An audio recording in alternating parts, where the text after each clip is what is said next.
what was your theory about why Lewis won't drink? Because that right there, he thinks that drinking more alcohol it's making his hair fall out. It's like somebody hit him in the head with a baseball right there and it never healed.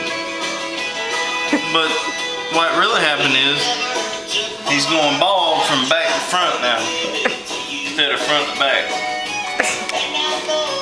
And it's really becoming kind of a selfish act on his part. Why is that? Because you won't use Rogaine.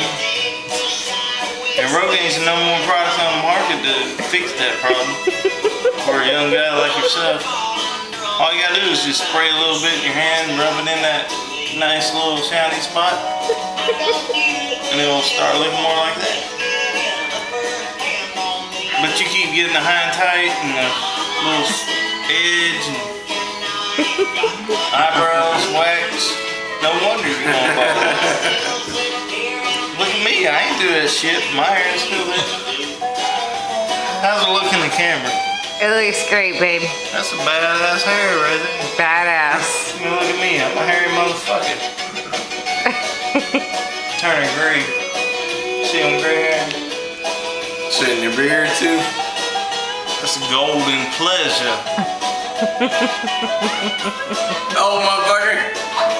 Just having a kid. Fucking Get your coat on. get your gut on.